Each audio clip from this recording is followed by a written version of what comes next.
কার এরকম ভরসা আছে যে হুজুর আমি এত আমল করেছি, আমার আমলের বদৌলতে আমি জান্নাতে ঢুকবো? কে কে আছেন দেখি আল্লাহর ওলি? আছে এরকম কোন আল্লাহর ওলি? হ্যাঁ আছে? নাই। আল্লাহর হাবিব বললেন আল্লাহর রহমত ছাড়া, ভালোবাসা ছাড়া কেউ কোনোদিন জান্নাতে ঢুকতে পারবে? আম্মা জান আয়েশা বললেন ইয়া রাসূলুল্লাহ আপনিও না?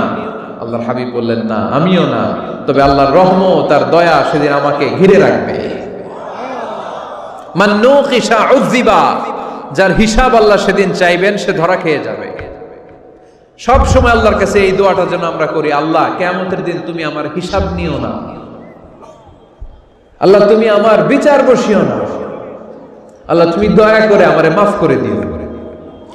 আল্লাহ যার বিচার করবেন ও জাহান্নামে যাবে, আর যার বিচার করবেন না সে জান্নাতে যাবে।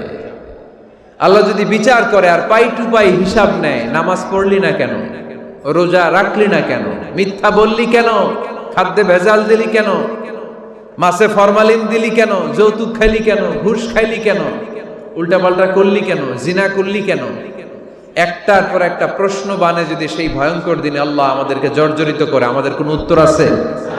সেদিন আমাদের বাঁচার কোনো উপায় আছে? তাই আমরা সবাই আল্লাহর কাছে দোয়া করবো, আল্লাহ কোনো বিচার টিচার মানি না, কোনো বিচার করতে পারবো না, দয়া করবা। কথা কয় না? কি করবে? এবার আওয়াজ করে বলেন, বিচার চান না দয়া চান? রোজ হাসরে হে আল্লাহ আমার করোনা বিচার, আল্লাহ করোনা বিচার, পড়েন আমিন। রোজ হাসরে হে আল্লাহ আমার করোনা বিচার, আল্লাহ করোনা বিচার, বিচার চাহি না তব দয়া চাহে এ গুনাহগার, আল্লাহ করোনা বিচার, পড়েন আমিন। তিনি যদি দয়া করেন তবেই আমরা জান্নাতে যেতে পারবো, ঠিক কিনা? এজন্য আল্লাহ বললেন আর রহমানু আল্লামাল কুরআন খালাকাল ইনসান আল্লামাহুল বায়ান। আমি হলাম রহমান। কাফেররা বলে রহমানকে জানি না, রহমানকে চিনি না। আল্লাহ বলে রহমান রে চিনে না, আমার নাম রহমান, আমি দয়ালু, আমি মেহেরবান, ঠিক কিনা? এজন্য প্রতিদিন সূরা ফাতিহায় দ্বিতীয় আয়াতটা আমরা কি পড়ি? আর রহমান আর রহিম, ঠিক কিনা? তিনি দয়ার সাগর, তিনি মায়ার সাগর। আমরা বললাম আল্লাহ ঠিক আছে আমরা বুঝেছি আপনি দয়ার সাগর, আর আপনি কি করেন? দ্বিতীয় আয়াতে আল্লাহ বললেন আল্লামাল কোরআন, আমি কোরআন শিক্ষা দেই। শুধু দয়ার সাগর হয়ে আমি আল্লাহ বসে থাকি নাই, তোমাদের হেদায়েতের জন্য আমি কোরআন নাজিল করে দিয়েছি। আল্লামাল কোরআন, আমি কোরআন শিক্ষা দেই। আমাদেরকে কোরআন শিখিয়েছে কে? বিশ্বনবীকে কোরআন শিখিয়েছে কে? আল্লাহ। এজন্য দুনিয়াতেও যারা কোরআন শিখায় তাদের মর্যাদা বাড়ায় দেয় কে? বাংলার জমিনে যারা কোরআন শরীফ শিখায় এদের মর্যাদা সবচেয়ে কম, এদের বেতন সবচেয়ে কম, এরা সমাজে সবচেয়ে বেশি অবহেলিত, ঠিক কিনা? তা আল্লাহর কাছে এরা সবচেয়ে বেশি সম্মানিত। আল্লাহর হাবিব বললেন খায়রুকুম মান তাআল্লামাল কুরআন ওয়া আল্লামাহু, তোমাদের মধ্যে আল্লাহ তাআলার কাছে সবচাইতে প্রিয় শ্রেষ্ঠ ওই মানুষটা যে নিজে কোরআন পড়ে আবার অন্যরে পড়ায় দেয়। সুবহানাল্লাহ পড়েন। আপনি যদি কাউরে শুধু সূরা ফাতিহাটা শিখান, কোন সূরা? সূরা ফাতিহাটা যদি শিখায় দেন, সে যতদিন সূরা ফাতিহা তেলাওয়াত করবে ওই তার তেলাওয়াতের একটা পার্সেন্টেজ সওয়াব আপনার আমলনামায় আছে না নাই? সে যদি আবার আরেকজনের শিখায়, ওই লোক যদি আবার আরেকজনের শিখায় দেয়, এরকম যতজনকে তারা শিখাবে প্রত্যেকের তেলাওয়াতের একটা পার্সেন্টেজ সওয়াব আপনার আমলনামায় ঢুকায় দিবে কে? এজন্য কোরআন নিজেও শিখবো, অন্যকেও শেখাবো। রাজি আছেন তো? আপনাদের এখানে মসজিদে কোরআন শিক্ষার আসর আছে নাকি?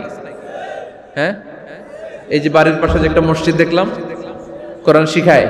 কি বার শিখায়? প্রতিদিন। কে শিখায়? ইমাম সাহেব। বেতন টেতন দেন তো? কত দেন? 1 লক্ষ মাসে?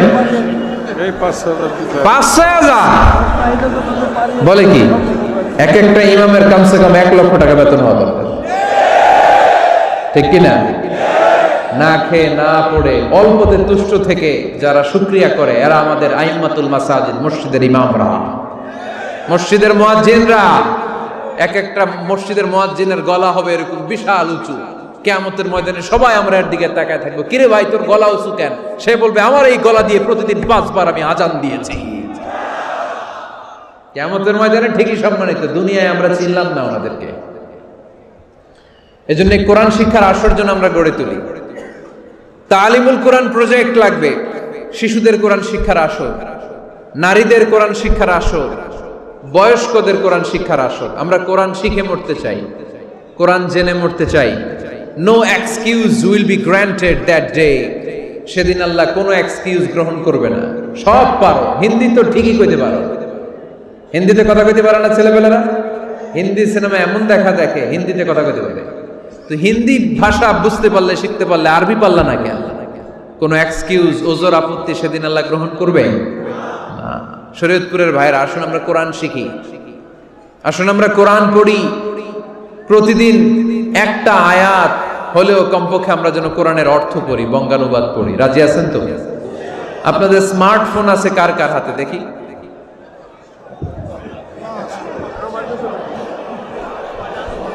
আপনারা কি অ্যানালগ?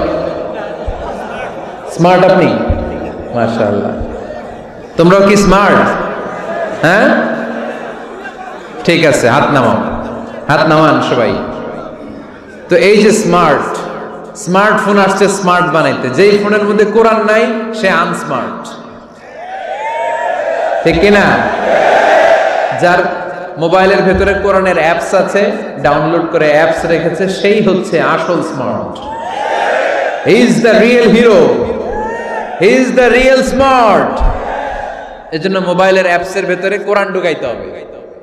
শরীয়তপুরের ছেলেরা খুব সহজ, অ্যান্ড্রয়েড সেট ইউজ করলে প্লে স্টোরে যাও, যে তুমি বাংলা কোরআন লিখো চলে আসবে। আইফোন যদি ইউজ করো অ্যাপ স্টোরে যাও, ওখানে যে বাংলা কোরআন লিখো চলে আসবে। সহজ।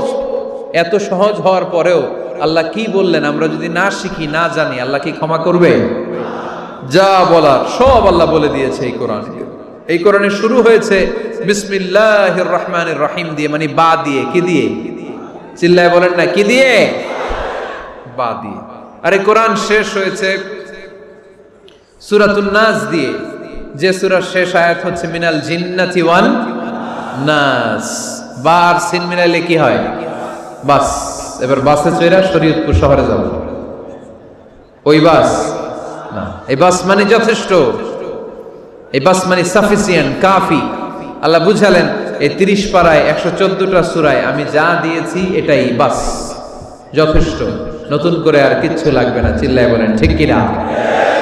এজন্য মোবাইলে কোরআনের অ্যাপস ঢুকাইবেন। কে কে ঢুকাইবেন আজকে থেকে দেখি? আমারে দেখানোর জন্য হাত তুলছেন? দেখাতে হবে একজন রে, তিনি কে? আল্লাহরে দেখান, আল্লাহর ফেরেশতারে দেখান। এখন কই মারছে হাত? আল্লাহর ফেরেশতার কথা কইছি, আর ভয় ঢুকছে। ঢুকাবেন, ঢুকাবেন। এদিকে হাত তুলো না কেন?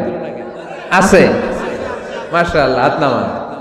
আল্লাহ তুমি সব ভাইদেরকে কবুল করো। আমরা যেন মোবাইলে হিন্দি সিরিয়াল না দেখি,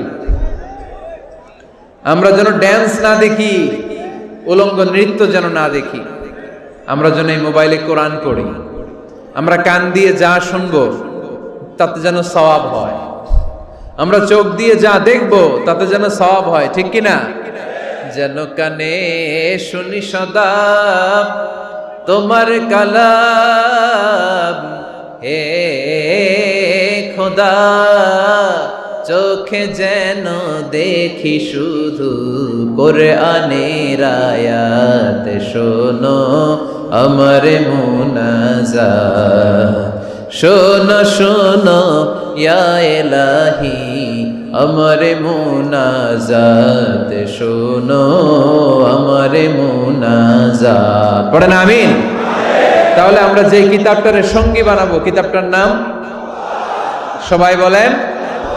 আমরা যে কিতাবটারে বন্ধু বানাবো, এই কিতাবটার নাম, এটা আল্লাহর কিতাব। এই কিতাব সংরক্ষণের দায়িত্ব নিয়েছে কে? এই কিতাবকে কেউ ধ্বংস করতে পারবে? এই কিতাবের পিছু লেগে কেউ সুবিধা করতে পারবে? এই কিতাবের তাফসীর কেউ বন্ধ করতে পারবে? অসম্ভব। কোরআনের কথা ছড়িয়ে পড়বে যুগ থেকে যুগ, যুগান্তরে, দেশ থেকে দেশ, দেশান্তরে, ঠিক কি না? এটা এমন কিতাব, এই কিতাবের পিছু লেগে লাভ নাই। এই কিতাবের বাণী ছড়িয়ে পড়বে গোটা বিশ্বময়। অনেকে অনেক ষড়যন্ত্র করেছে এই কিতাবকে ধ্বংস করে দেওয়ার জন্য। আমাদের এই খোদ ভারতবর্ষে ষড়যন্ত্র হয়েছিল।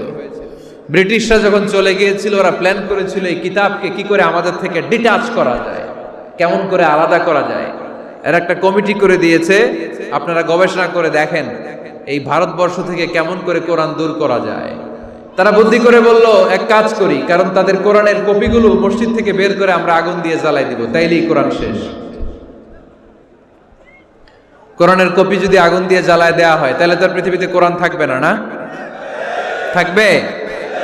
যদি আগুন লেগে ধ্বংস হয়ে যায়,